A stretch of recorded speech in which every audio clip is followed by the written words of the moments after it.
Welcome to part 2. The amplifier is finished. Other than the power cord, I've just got a temporary power cord on here. I'll put a nice brand new brown cord on there with a new plug when I'm ready.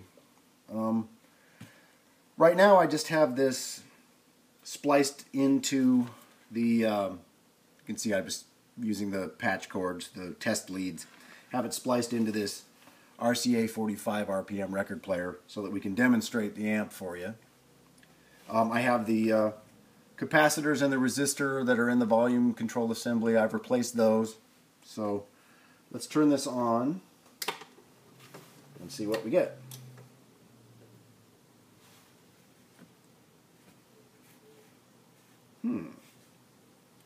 Record's playing. I don't hear anything. Alright, the reason for that is I got a bad speaker again. Just like the Crosley radio that I've been working on in my other series, which is right over here, by the way. Bad speaker. If I take that same speaker I was using in my Crosley series and just piggyback it onto the existing speaker, let's see what we get. Turn the volume up. Alright, sorry. See? There you go.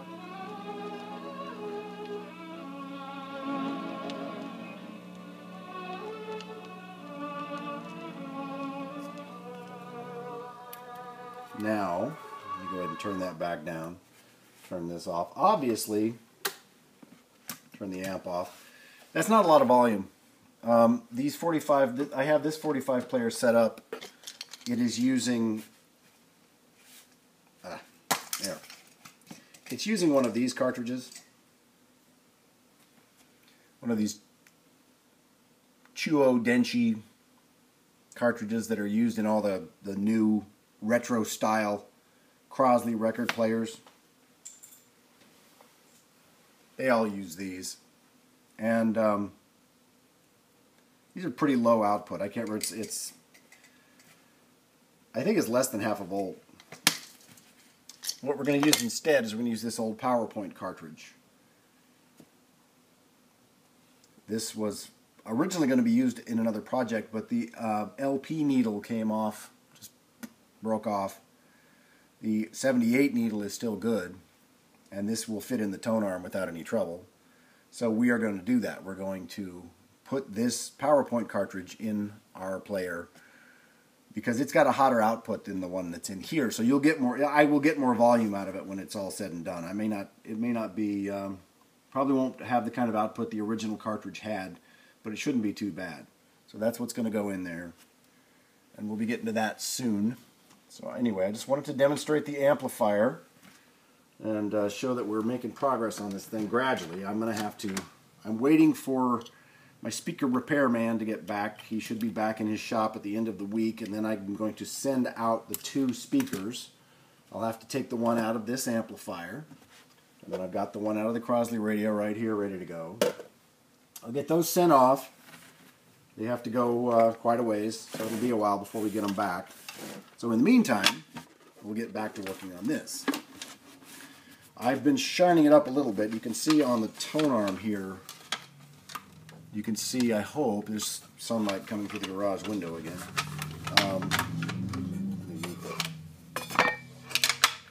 I started polishing this end. You can see that this end is shiny, and this is not. Okay, I've been working on this just off and on a little bit, just trying to get, you know, trying to get a little something done.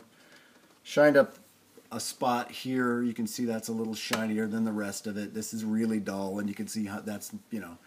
And all I do there is they have this, I use this metal armor polish. Is really good for Bakelite. It's obviously meant for metal, but it works really well on Bakelite. You just take a piece of terry cloth and just rub it on there really good, and then buff it back out, and it'll take all that oxidation and cloudiness out of it and make it look really nice. And then you can just put a coat of wax on it, usually just a coat of car wax or whatever. So I'm going to finish getting that all shined up and get this thing ready to go back together while I'm waiting for the speaker repair. And then you can see here in the tone arm, you can see, if I can juggle this thing, you know, have the screws here, and that's where that cartridge is going to go. Have another set of tone arm wires in here that are probably too short, but we'll figure that out. I got more in there, you know, there we go. Anyway, that's where that cartridge is going to go. The cartridge mounts are the correct size. It'll go right in there. Should be no problem at all.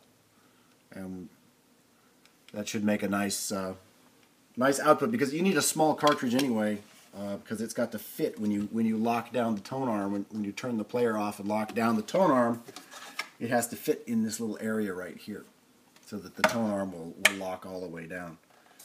So we'll see how that goes, but that should be fine. I know other people have used those PowerPoint cartridges, so it should be no trouble. Anyway, that's where we're at, and that's what I'll be doing, and I'll be demonstrating a few things as I go along, getting this ready, so that when I get the speaker back, I can start putting it back together. So, there you go. We'll move on to the next segment. Okay, let's take a quick look at where we're at. I've got everything sort of lying around here, and we'll just take a quick look at it. The chassis is ready to go. I've got the speaker connected there. Got the cardboard over it right now to protect it. The switch is in its little cardboard box ready to go. So I need to polish up that Bakelite knob a little bit, but other than that, this is ready to go back in there. And speaking of polishing, that's what I've been doing a lot with this. I've been polishing this up a lot as best I can. It was in pretty rough shape. Bakelite was pretty cloudy. I've polished it a lot, and I've put a coat of wax on it, and it you know, it's looking pretty good. You can see a nice reflection there. In most places, that's what you're going to get. It's coming, you know, it's fine. There's a good reflection there, you know. So it's as good as it's going to get. It's got some dings and scratches because it's old, you know. I can't make it perfect. It's showing its age, but that's okay. It's in good shape. It's unbroken. It's ready to go. Tone arm's ready to go. I got that all shined up. I repainted the letters. They're looking good. Looking at them before I painted them, it almost looked like they were white, but I went ahead and painted them gold. That's what most people do when I see these on YouTube and stuff, or for sale on eBay. I think most people go with gold. So it looks nice. We're going to get, that'll be next on this. We're going to take our tone arm and get our little cartridge installed. You remember we have that little cartridge. And since it's so small, it's way up there in the nose, like that. The wires are too short at this time, so I need to move these wires up. And you remember we're taking two players and trying to make one good one. So I actually have one set of tone arm wires in the tone arm and one set of tone arm wires attached to the switch, the other end.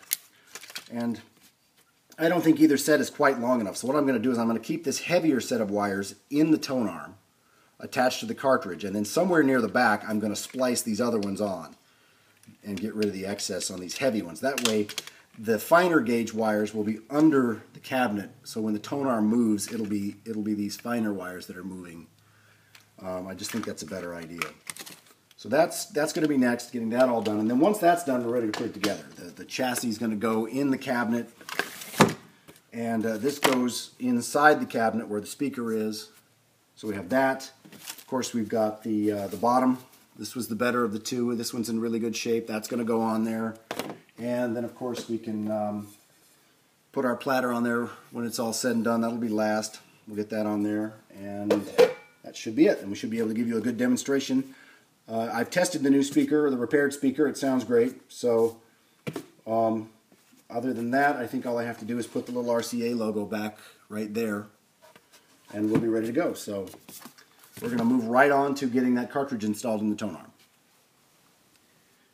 So we're going to put the cartridge in the tone arm. I took the actual cartridge out of the holder so that we can solder to it without the heat affecting the cartridge. Once we get the wires soldered on, we will put the cartridge back in. I moved the wires up in the tone arm, and I only broke one of the two speed nuts. You know, they're I hate speed nuts. They shove them down on these little Bakelite posts, and you try to worm them back off of there, and 9 times out of 10 the Bakelite post will break.